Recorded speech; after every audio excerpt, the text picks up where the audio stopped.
MQM کے قائد الطاف حسین نے ایک سائیکل سے سیاست کا آغاز کیا اور چند سالوں کے اندر پاکستان کی شہر کراچی کے بے تاج بادشاہ بن گئے۔ الطاف حسین نے سندھ کی سیاست میں جو عروج حاصل کیا وہ ذاتی صلاحیتوں کے اعتبار سے اس کے اہل تھے یا دیگر عوامل انہیں اس قدر طاقتور لیڈر بنا چکے تھے کہ ان کے تعاون کے بغیر کسی وفاقی حکومت کا چلنا ممکن نہیں تھا۔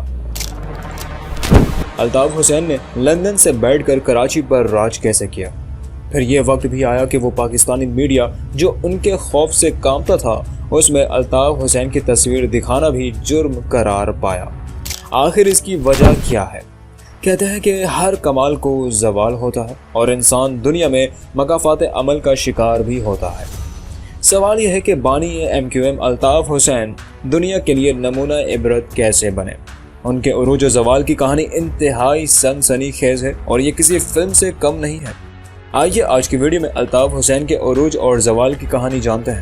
تازہ ترین خبروں اور تبصروں کے لیے ہمیں جوائن کیجیے۔ اگر آپ حالات حاضرہ سے مکمل آگاہی حاصل کرنا چاہتے ہیں تو حق پاکستان واٹس ایپ چینل پر شامل ہونے کے لیے جوائن لکھ کر اس نمبر پر واٹس ایپ میسج کریں 031522888560۔ حق پاکستان کے تمام دیکھنے والوں کو السلام علیکم۔ دوستو، سیاست میں سب سے زیادہ اہمیت اس چیز کی ہوتی ہے کہ بدلتا ہوا زمانہ آپ کے حق میں ہے یا آپ کے خلاف ہے۔ وقت کا دھارا الطاف حسین کے خلاف بہہ رہا ہے۔ 1980 کی دہائی میں اقتدار میں آنے کے بعد سے MQM اور اس کے قائد الطاف حسین 2.5 کروڑ کی آبادی والے شہر کراچی میں ایک بڑی طاقت رہے ہیں۔ بڑی بڑی کمپنیوں کے CEOs سے لے کر معمولی دکانداروں تک ہر کسی نے ان کی تپش محسوس کی ہے جو جارحانہ طور پر نافذ کی گئی ہڑتالیں تھیں۔ جب بھی MQM کی کسی سینئر شخصیت کو مارا یا گرفتار کیا گیا یا کوئی سیاسی فیصلہ پارٹی کی خواہشات کے خلاف ہوا، شہر بند ہو جاتا۔ پھر شروع ہونے والا ہنگامہ کراچی کے اسٹاک مارکیٹ کو کریش کر دیتا اور روزمرہ کی زندگی کا تقریباً ہر پہلو متاثر ہوتا۔ MQM کو ایک سیاسی جماعت کے ساتھ ساتھ ایک گروہ قرار دیا گیا جو بڑے پیمانے پر اپنی سرگرمیوں اور لیڈران کے طرز زندگی کے لیے کاروبار اور منشیات کے اسمگلنگ کے ذریعے فنڈز فراہم کرتی تھی۔ پاکستان کے سیاسی منظرنامے میں اس جماعت کے پاس طویل عرصے سے کسی بھی جماعت کا کیریئر بنانے یا توڑنے کا اختیار رہا۔ MQM 1984 میں بنی۔ الطاف حسین کو کراچی یونیورسٹی سے اسلامی جمعیت طلبہ نے بے دخل کر دیا۔ الطاف حسین ایک نوجوان اور پرعزم انسان تھے۔ شکست قبول کرنے کے بجائے انہوں نے ایک نئی تنظیم کھڑی کر دی، آل پاکستان مہاجر اسٹوڈنٹس آرگنائزیشن، جو بعد میں سیاسی تنظیم مہاجر قومی موومنٹ کے نام سے منظر عام پر ابھری۔ ایک ایسی پارٹی جس کا نام کسی نے نہیں سنا تھا، اس نے ملکی سیاست میں ہنگامہ پیدا کر دیا۔ ایک ایسا طوفان جو 2013 تک بلندیوں کی نئی حدود کو چھوتا رہا۔ عروج کی بھی حد ہوتی ہے اور پھر زوال، یہی قدرت کا قانون ہے۔ اب بات کرتے ہیں MQM کے زوال کی۔ اگست 2016 کو متحدہ قومی موومنٹ یعنی MQM کے بانی الطاف حسین نے ایک متنازع تقریر کی۔ جب الطاف حسین نے زندگی کی سب سے فاش غلطی کی اور پاکستان مخالف نعرہ لگا دیا، لیکن کراچی پریس کلب کے باہر احتجاج سے پہلے کے مہینوں میں MQM شدید دباؤ کا شکار رہی۔ پاکستان کی فوج جو ملک کا سب سے طاقتور ادارہ ہے، اس نے کراچی کو چینی سرمایہ کاری کے لیے محفوظ ماحول بنانے کی وسیع کوششوں کے تحت MQM کے درجنوں کارکنوں کو مبینہ طور پر غائب کر دیا تھا۔ کئی دہائیوں میں پہلی بار MQM اپنی گرفت ہونے کے خطرے سے دوچار دکھائی دی۔ لندن میں مقیم بانی MQM الطاف حسین، جو اپنے پرانے ساتھی ڈاکٹر عمران فاروق کے قتل سمیت پاکستان میں بھی کئی مقدمات میں مطلوب ہیں، 22 اگست 2016 کو کراچی پریس کلب میں ایک جلسے میں ٹیلی فونک خطاب کرتے ہوئے پاکستان کے خلاف نعرے لگائے اور 3 نجی ٹی وی چینلز پر حملوں کا منصوبہ بنایا۔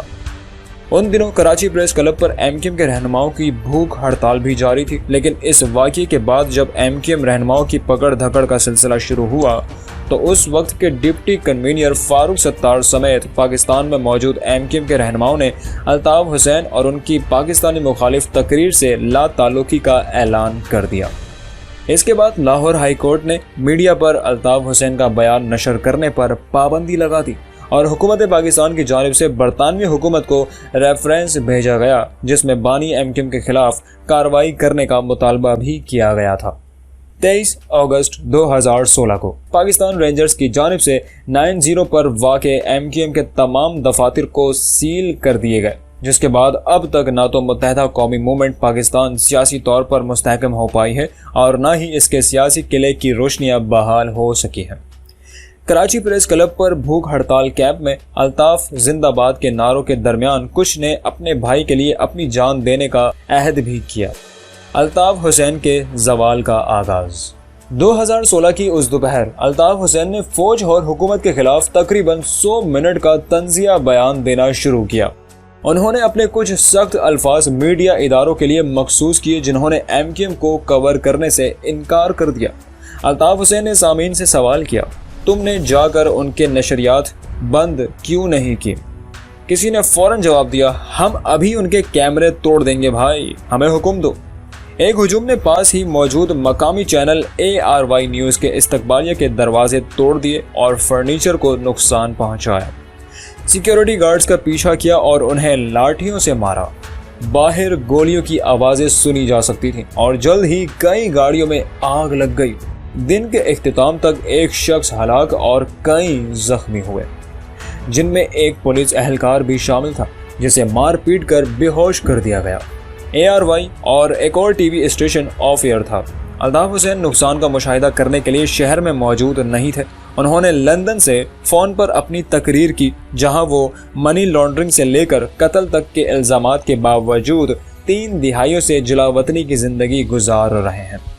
ज़्यादातर वक्त वो MQM पर मजबूती से कंट्रोल करते रहे। मिल हिल के पत्तों वाले मज़ाफ़ाती इलाके से कार्रवाइयों की हिदायत करते रहे। पाकिस्तानी हुकाम और कुछ बरतानवी कानून साजों ने उनकी बरतानिया में मौजूदगी पर बार बार एतराज़ उठाया है और बरतानवी हुकूमत से मुतालबा किया है कि वो इन्हें अपनी सरजमीन से एक बेरहम अस्करियत पसंद कुव्वत के तौर पर काम करने से रोकने के लिए कार्रवाई करें, लेकिन वो आज़ादाना तौर पर काम करने में कामयाब रहे हैं। 24 घंटे फ़ोन कॉल्स के ज़रिए साथियों के एक बड़े नेटवर्क की कमांड करते हैं। कराची का सबसे अहम पावर ब्रोकर किस तरह तकरीबन 4000 मील दूर से दौड़े हिला रहा है। अल्ताफ हुसैन का मामला इंतहाई गैर मामूली है। उनकी तरह बहुत से जिला वतनों की तरह इक़्तिदार में वापसी की साजिश करने के बजाय उन्होंने दर हकीकत दुनिया के सबसे बड़े शहरों में से एक और पाकिस्तान में कौमी ताकत के तवाज़ुन को अपनी गिरफ्त में ले लिया है। ये कहानी सरकारी दस्तावेज़ात, अदालती शवाहिद और उसमें मुलव्विस 2 दर्जन अफराद के इंटरव्यूज़ पर मबनी है, जिनमें से अक्सर ने कानूनी हसासियत या खदशात की वजह से शनाख्त ज़ाहिर न करने की दरख्वास्त की है। ये बात वाज़ेह रहे कि अल्ताफ हुसैन बारहा मुजरिमाना सरगर्मियों में मुलव्विस होने की तरदीद कर चुके हैं और TV स्टेशन हमलों में अपने किरदार के लिए ये कहते हुए कि उनके इश्तियाल अंगेज़ तकरीर जहनी परेशानी का नतीजा थी, अवामी तौर पर माफ़ी भी मांग चुके हैं। ताहम इसमें कोई शक नहीं कि इस तकरीर ने अल्ताफ हुसैन के लिए बिल्कुल इसी तरह काम किया जैसे दूसरे हंगामों को उन्होंने अपने तवील करियर के दौरान जन्म दिया। नदीम नुसरत, जो अल्ताफ हुसैन के आला तरीन लेफ्टिनेंट में से एक थे, उन्होंने इस वाक़े के फ़ौरन बाद एक इंटरव्यू में कहा कि मैं इसे तशद्दुद नहीं कहूँगा, इसे हकीकी सियासत कहते हैं। यहाँ तक कि जनूबी एशिया के बड़े शहरों के मयार के एतबार से भी कराची एक पेचीदा जगह है। ये 1950 में बमुश्किल 1 मिलियन अफराद का घर था। इसकी आबादी हिंदुस्तान से आने वाले पनाह गज़ीनों से बढ़ी, जो इस्लामी जमहूरिया पाकिस्तान बनने के बाद हिजरत करके पाकिस्तान आए थे। बहरहाल MQM का जवाल 2016 में शुरू हुआ था। आज अल्ताफ हुसैन तारीख का हिस्सा बन चुके हैं। अल्ताफ हुसैन का गुस्सा और ज़बान का बेदरेग इस्तेमाल बिलाखिर उन्हें बहुत महंगा पड़ा। मुखालफिन का इल्ज़ाम है कि MQM ने तशद्दुद की सियासत को अपनाया, जिसकी उन्हें भारी कीमत भी अदा करना पड़ी। अल्ताफ हुसैन को उरूज कैसे हासिल हुआ, उन्होंने इस शहर पर बिला शिरकत गेरे हुक्मरानी कैसे की और वो इस शहर के बेताज बादशाह कैसे बने, इन तमाम सवालात के जवाब इस सीरीज़ के पार्ट 2 में देंगे। तब तक आप हमारे चैनल हक पाकिस्तान को सब्सक्राइब कर लीजिए और बेल आइकन पर क्लिक कर दीजिए ताकि इस सीरीज़ के तमाम पार्ट्स का नोटिफिकेशन आपको बर वक्त मिल सके।